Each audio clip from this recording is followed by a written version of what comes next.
Então, olha só, gente. O que é que nós temos? Qual é a situação?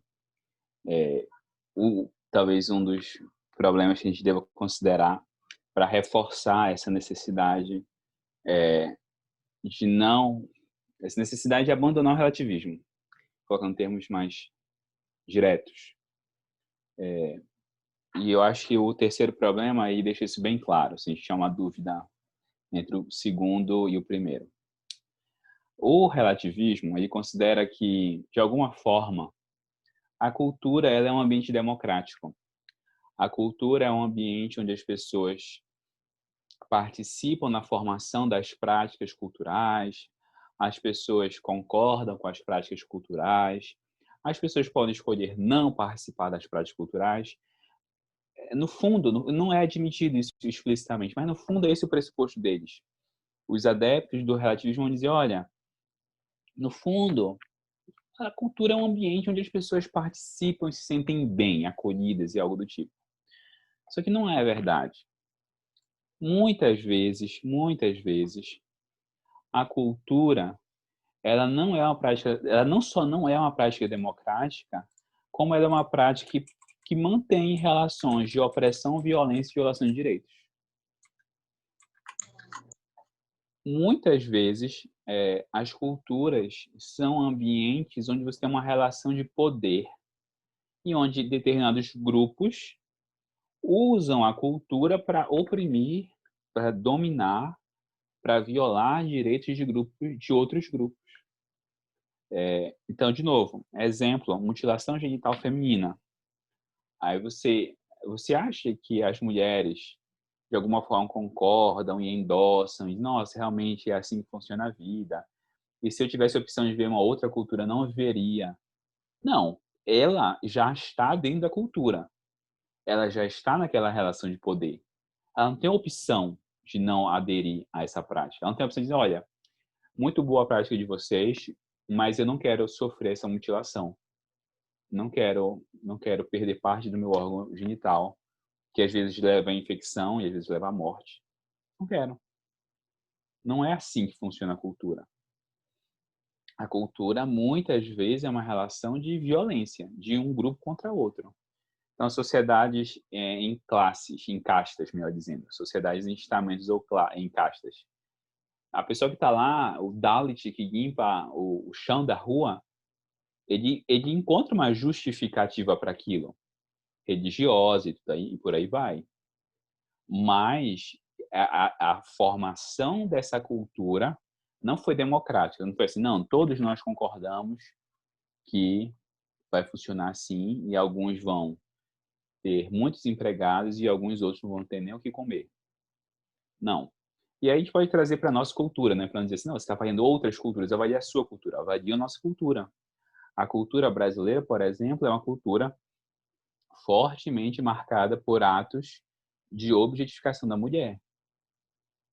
Isso é uma prática cultural democrática, positiva, valiosa para as mulheres? Não, não é.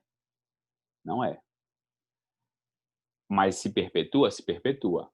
E quando você tem um discurso de direitos humanos que diz, não, mas é assim que funciona mesmo e vai continuar sendo assim e eu não posso interferir.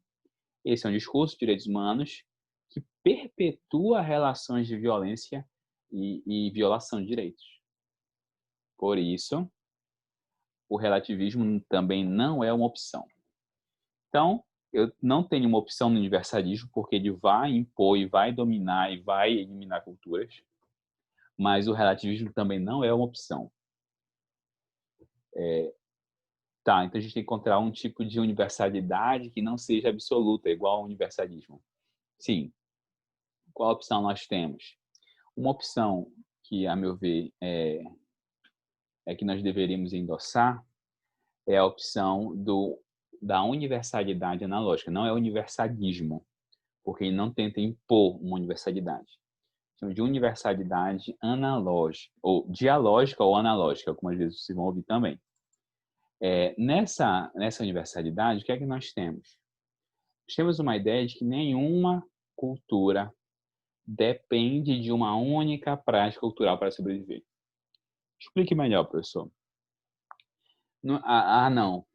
Se acabar a mutilação genital feminina, aquelas tribos vão se desintegrar, vão se esfacelar, e aquela cultura vai ser totalmente perdida.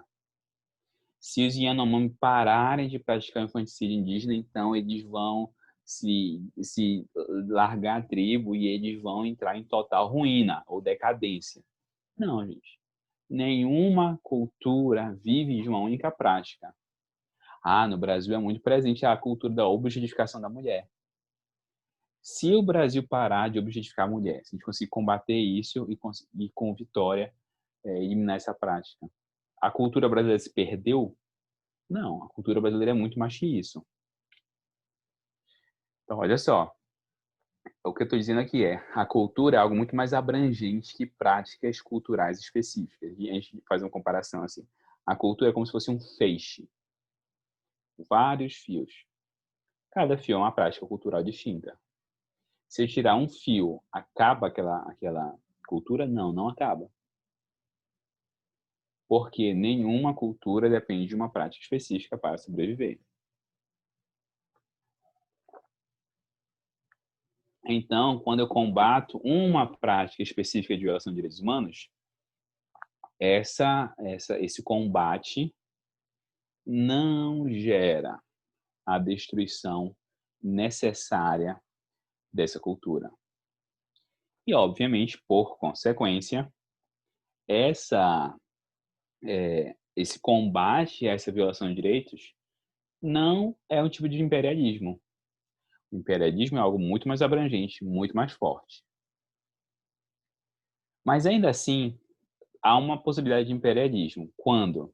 Quando eu quero fazer essa transformação de cima para baixo, por meio da força. A universalidade dialógica, analógica é um pouquinho distinta, mas eu não vou entrar aqui nela.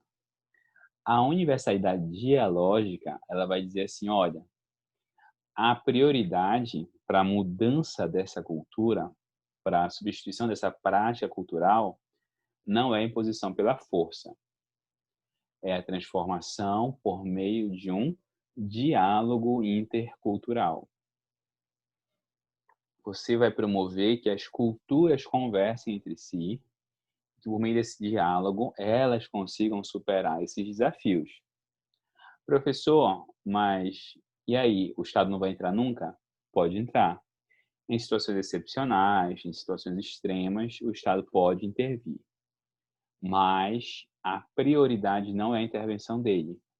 A prioridade é uma transformação, a gente vai dizer assim, como se fosse uma transformação orgânica e não mecânica. É uma transformação que vai ocorrendo dentro da própria cultura. Porque cultura é como se fossem organismos vivos, que elas vão sendo transformadas, elas vão sendo moldadas e elas podem ser direcionadas, obviamente. Então, olha só, gente. Em conclusão, o que nós temos aqui os direitos humanos, eles existem de uma forma universal. Então, nós temos, sim, direitos que vão ser universais, direitos que vão abranger. Aqui, falando universalidade naquele sentido objetivo mesmo, tá?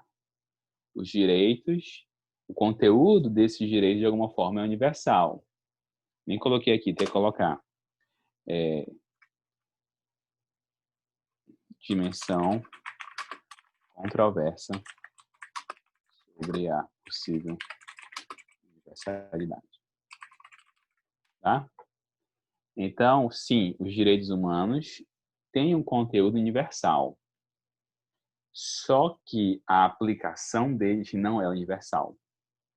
Como assim não é universal?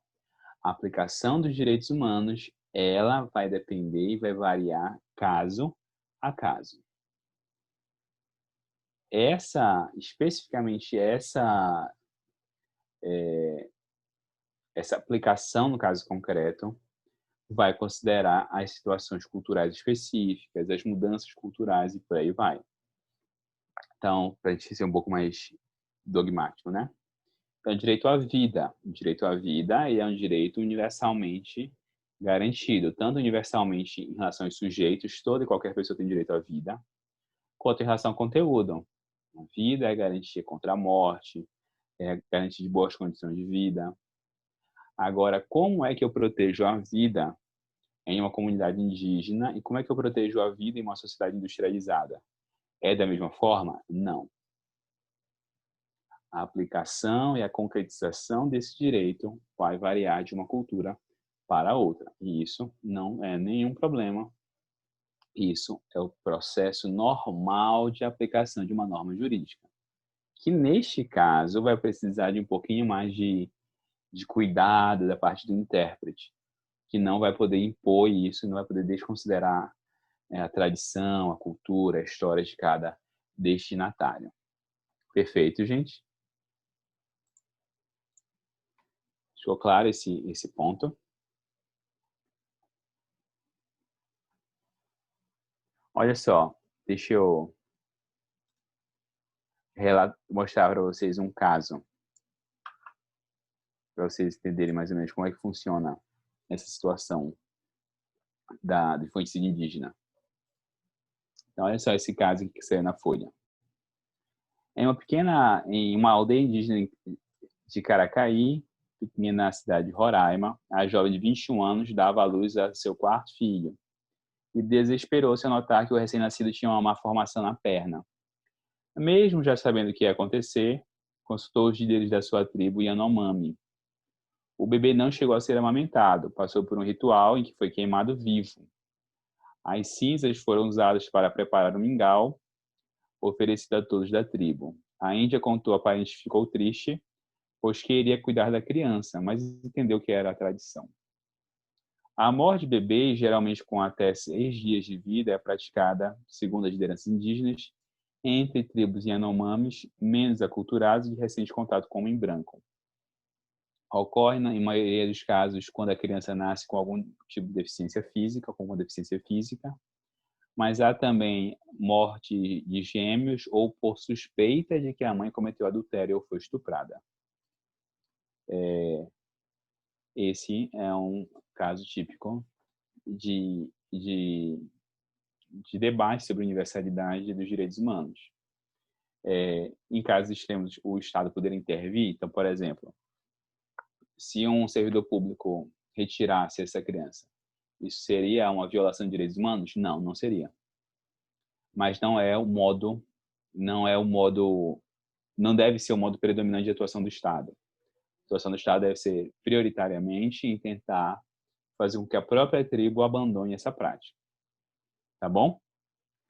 É isso, pessoal. Alguma dúvida?